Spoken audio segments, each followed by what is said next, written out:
decided to record whenever they felt like it at their discretion, but it's decreased among the subset of officers who follow the protocol. So these missing video problems matter as well. I am exactly at time for 20 minutes, so I am going to stop there and I'm happy to take any questions.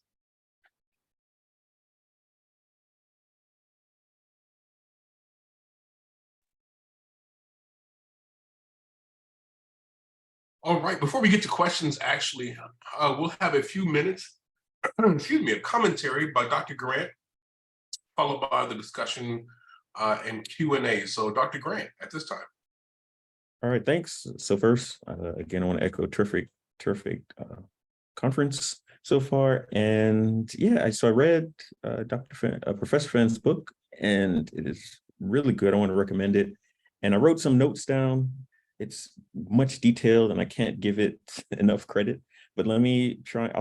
I'll kind of read through my notes and highlight some parts that I think that should be discussed a little bit more.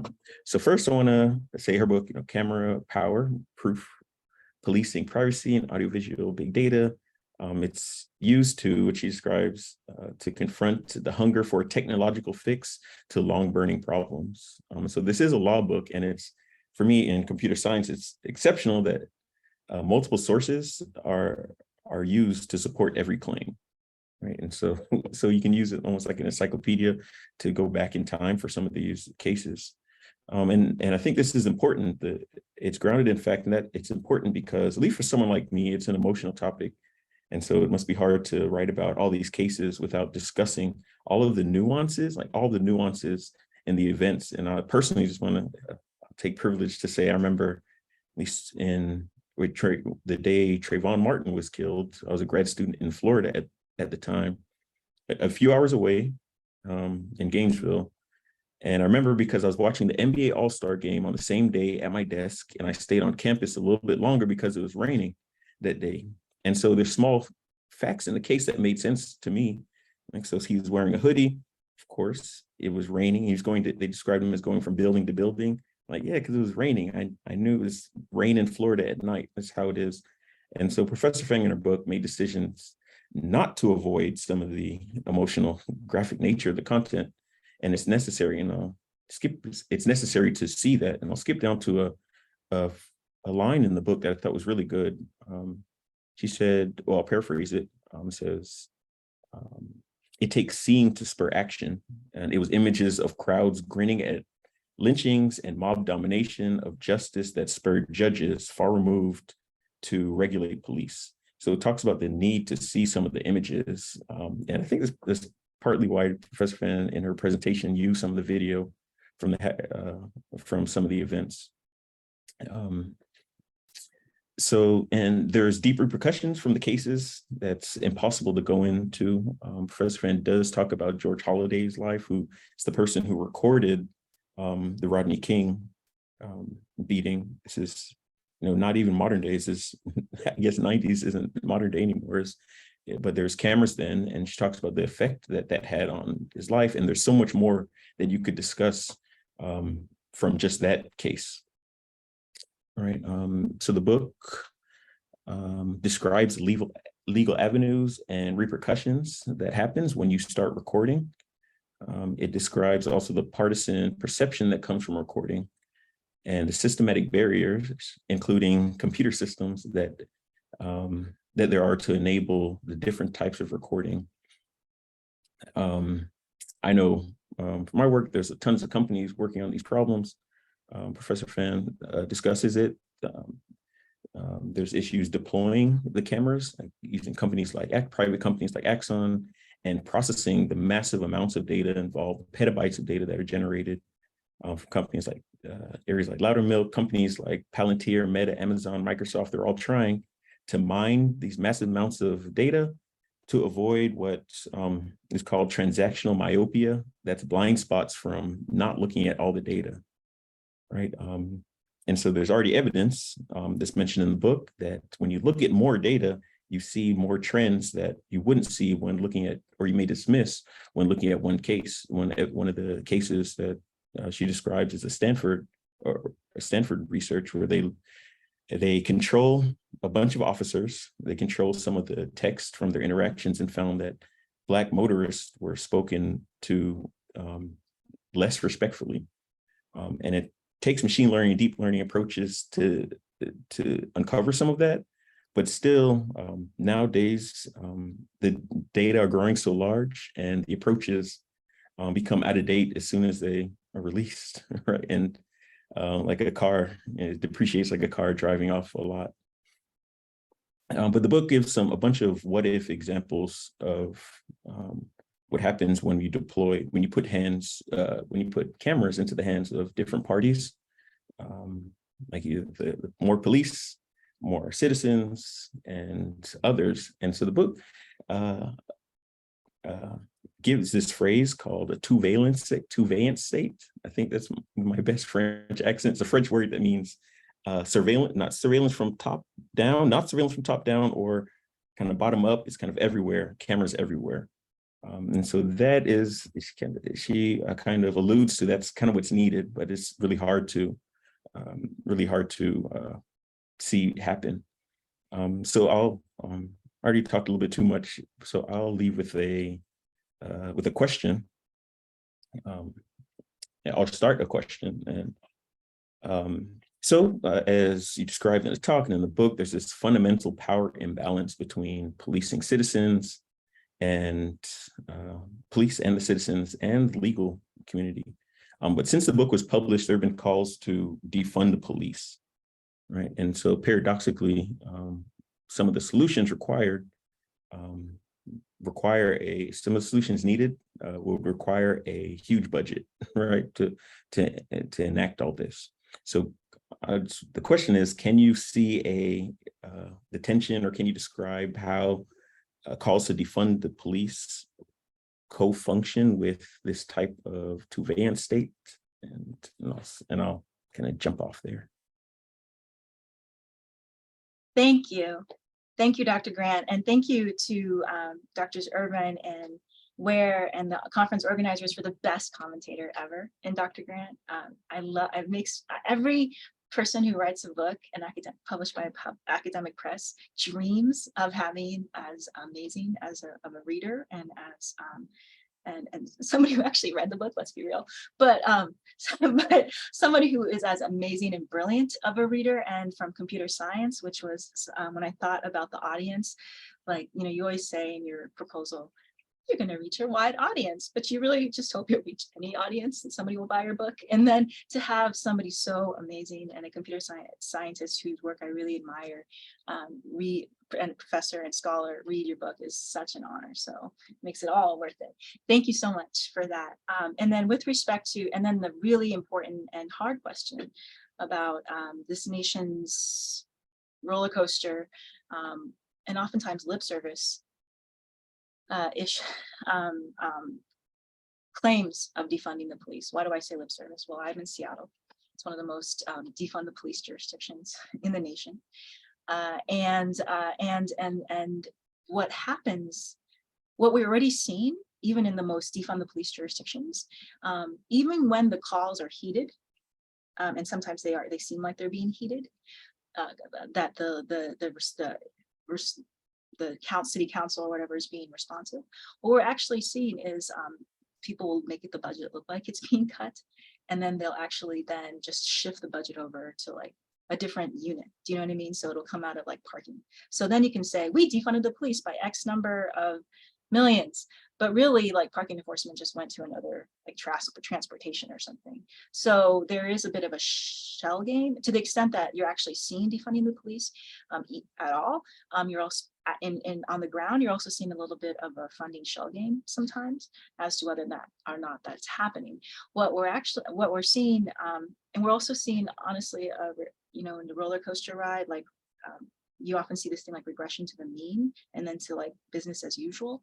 So what we're seeing is like calls to defund the police and maybe like calls, and then the cycle of protest also and attention to protest also goes down and then goes up and then goes down. Well, the appetite to defund also varies, right? So for example, in San Francisco, in Seattle, you're seeing abolitionists run for office, police abolitionists run for office.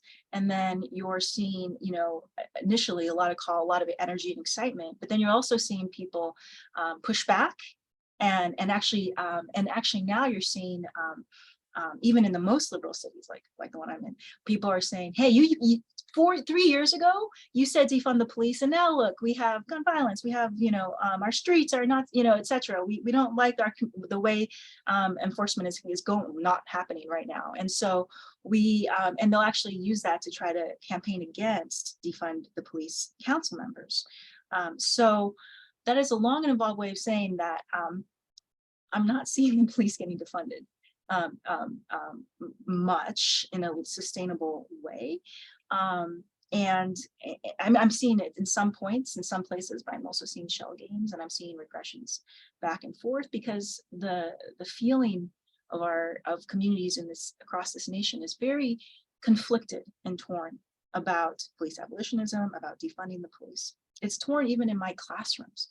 I have like police abolitionists who then also want to like throw the book at certain classes of people charged with crimes, like people charged with sexual assault, for example, or even people remarkably charged with DUI. I was very surprised at how people wanted to throw the book. You know, so people are conflicted even within one person, much less a community.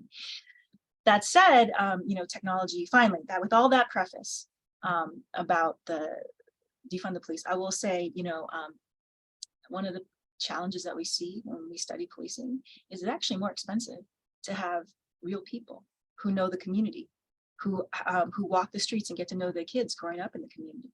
And when you interview people like in Trinidad, DC, which had checkpoints, police checkpoints for a while because of gun violence, you know, community members, especially the older community members, you know, in BIPOC communities say, you know, when I was a kid a long time ago, people used to, the police officers used to know the kids, and they would say, hey, you messed up, but you know, I know you, I know your parents, you know, we're going to get past this. And we don't see that anymore. Police, maybe they just like drive through like in an occupied territory, or they don't even want to come in at all. They just set out checkpoints, you know, outside the community, and nobody knows anybody. Nobody knows, the kids don't know the police don't know the kids. And there's this just growing pain. And so unfortunately, actually, there's a lust for these technological tools. They're actually cheaper. They cost departments less. You know, in terms of, you know, if you put a pole mounted camera, you don't have a police officer getting to know the community. And so my worry is actually, you know, in a time where, you know, even without defunding, the police department numbers are way down because nobody wants, people don't want to be a police officer. They're like offering signing bonuses in the rich, or like bigger signing bonuses than my students will get as lawyers sometimes, you know, if they're going into public interest, because there's just a decline in the number of police officers. And so you're seeing less people, but you're seeing a turn to these tools, like let's put a camera everywhere, you know, and it's actually cheaper, and it's also cheaper to kick back. One person kicks back and maybe uses analytic tools to mine that data. So actually, if anything, it might turn more into like not knowing the community, not building trust, which is expensive, it takes time, and then just like throwing more surveillance tools is my worry. We don't have any questions coming up from participants yet. So, now we've got one. Karen was just waiting. Karen, go ahead. Thank you so much. Thank you so much for this talk and for the comments. I really learned so much. I know there's a simple answer to this, but is there a rule of thumb that you would give to members of the public who have filmed instances of police brutality about whether the most effective initial strategy is to post it on social media, or to try and find an organization to give that video to, or to reach out to victims' family, given that all of the complications that you talked about? Were there sort of rules of thumb that you would advocate that we follow? Absolutely. So a strategy to get the story out is to get it out as soon as possible. So, you know, if the video can go, some people will just post it on YouTube if they're savvy, but a lot of people you will send it, you'll call your local news station and you'll get it on the evening news. So you get this, it's a race, and you've talked to police chiefs too. Sometimes, you know, you may have read in the news that, you know, people are saying, where's the body cam? Where's the body cam? And sometimes the police chiefs are like, I want to release, but the state law won't let me, because it is a race to see whose video gets viralized first and who controls the story. And so in that race, you want to send it out to the media stations, send it out to community groups like ACLU, if you have one in your community that can help amplify the message, and House has the resources to help you. That's just to get the story out. Usually the media is very hungry for this, so send it to a couple of the local agencies, and then national media will follow. Sometimes the local media, and you could try this international as well, but they'll follow and they'll just pick it up really quickly. So that's that. But usually, actually, the questions I get is just filming the police. It's a very dangerous thing still. And how do you do it safely? Some of my students go out after they take criminal procedure, and they actually do know your rights trainings to protesters and to community members about how do you effectively actually enjoy the rights that you have on paper. With respect to reporting the police, we tell, my students will teach, you have the right to report the police. The police can sometimes charge you with disorderly conduct if they say you got in the way of an encounter, so forth. So it's a balance. You need to have the angle to get the footage you need, but if you're ordered to not be right in the vicinity, don't get yourself in a disorderly conduct situation. You can still report, but like maybe step back. For example, the police can lawfully order you to step back if they think you're obstructing, or maybe they'll charge you with obstruction. If they think you're obstructing, they can lawfully order you to step back. But you can still, what they cannot do is to order you to stop recording. And most a lot of courts have recognized this. So you record, you step back, and then you have, if you are falsely charged with obstruction or disorderly, then you can say, I complied. So at some point, this was not telling me to clear the scene. This is actually de facto obstructing my right, my constitutional right to record the encounter.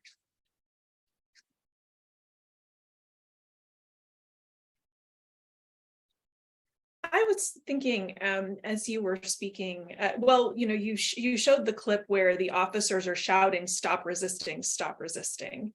And clearly they're doing that in a manipulative way to give a certain impression of what's going on in the video. And I've seen a lot of examples where other things are done as well. Like, for example, where somebody in law enforcement or somebody representing them will simply misdescribe what's actually plainly visible in the video, or where they will use terms like furtive gesture or move to the waistband to throw suspicion on tiny little movements.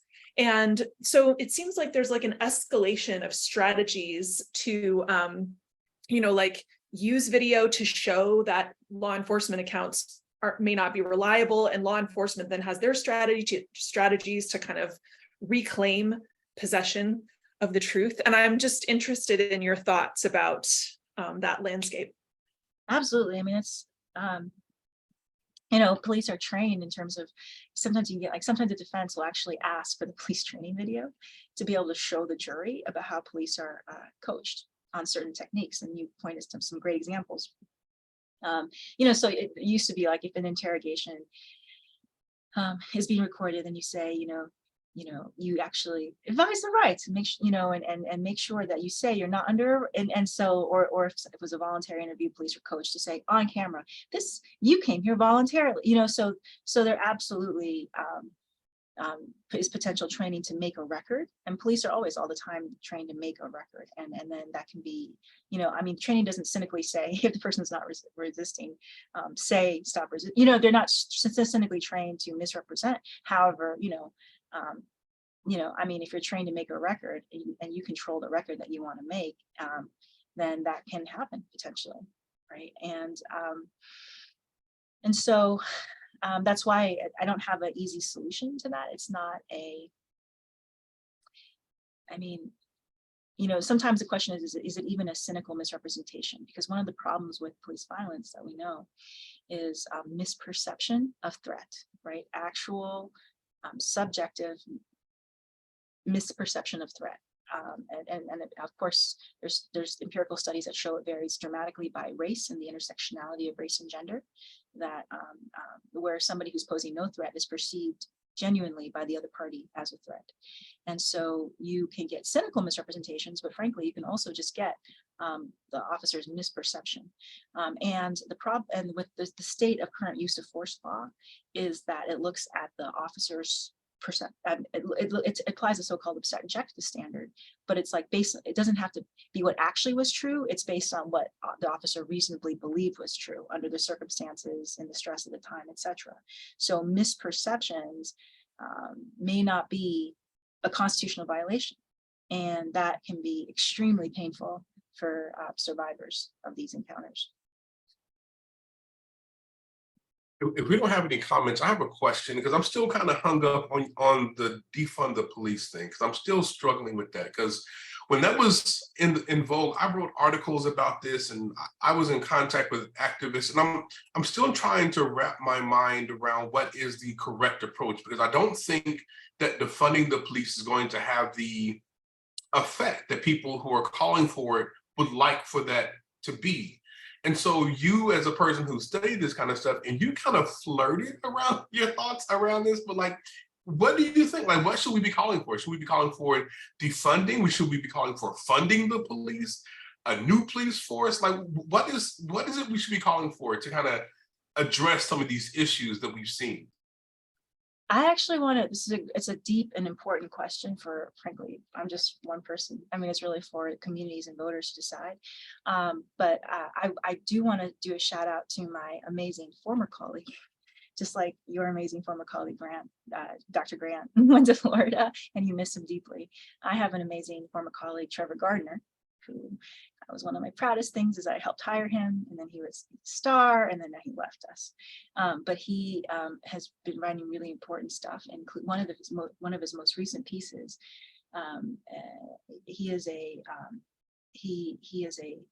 PhD, former public defender.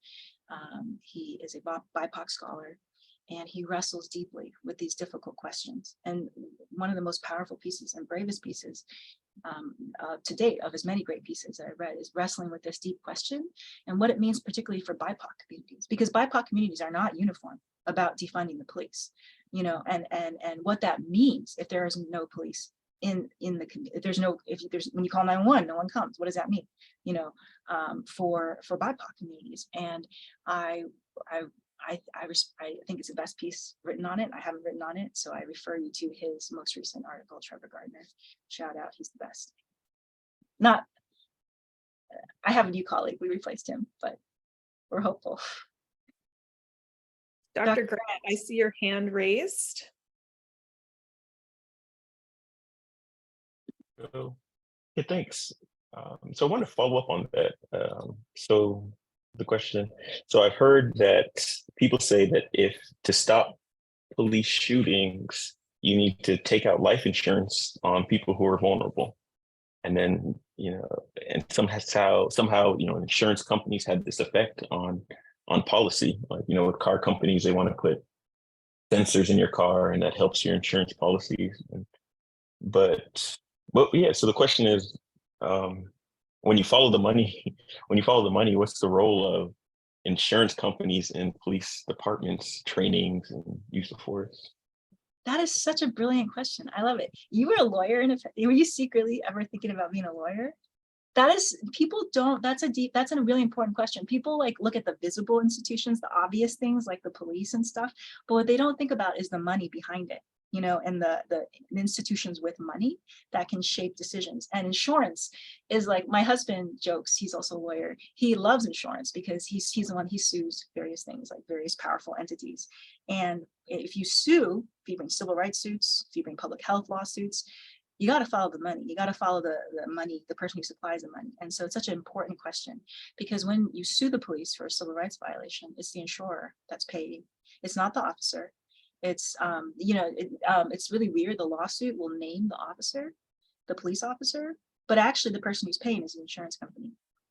And I think I would love to, honestly, we write about so many things to do with police as lawyers and as legal scholars, but we don't pay enough attention to the little behind the scenes. What is insurance companies telling police departments? What if they tell you, you know, LAPD or whatever, just think in your mind of a police department that has suffered from a lot of lawsuits, LA, you know, Baltimore, etc. You know, what's to stop the insurance companies from saying, if you don't do X, Y, and Z, you're not getting insurance from us anymore, you know? And that would be such a fascinating alternative route to reform. Right now, reform is very hard. Like the Department of Justice, after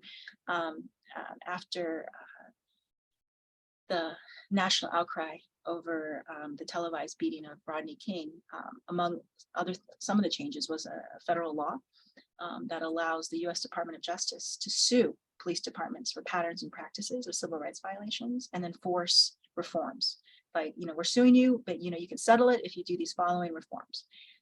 But it's hard. It's hard to get the Department of Justice to notice. Local community organizations have to build a record, complete a whole bunch of examples, and then say, hey, Justice Department, please investigate, you know, and then they have to wait and see if the Justice Department will investigate. And the Justice Department, if it depends on your administration, right? It can be very vigorous under like President Obama, very vigorous, very exciting place to work, and not so much under, you know, his successor. Right. And so it's also hostage to politics. So whereas insurance companies, they just want to follow the money. I mean, it's sad to think that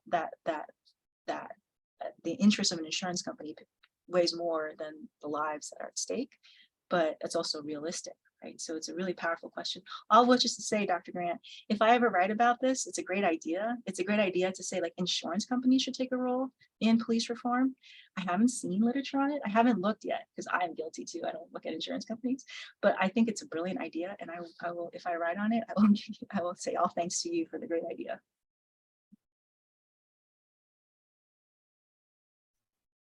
Well, we have, you know, we might have time for one more quick question if anybody else has a burning question that they want to ask.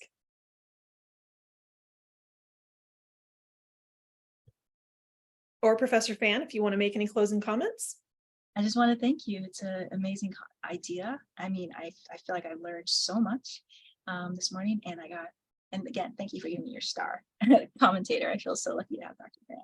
It made my day to hear his comments, just to hear like how the amazing questions posed by a computer scientist. My brother's a computer scientist, my mom's a computer scientist. And so it makes me feel so happy that a computer scientist professor read my work and like engaged with it in such an amazing way. It's like the dream of an author. So thank you so much for that. That's fantastic. Well, in that case, we will go ahead and take a short break. We will return at 25 past the hour, and we'll have a presentation by Dr. Eric Behrens Garcia on how statues of Confederates and colonizers are related to racialized police killings. So we'll see you all soon. And thank you again, Professor Fan and Dr. Grant, for your great presentations.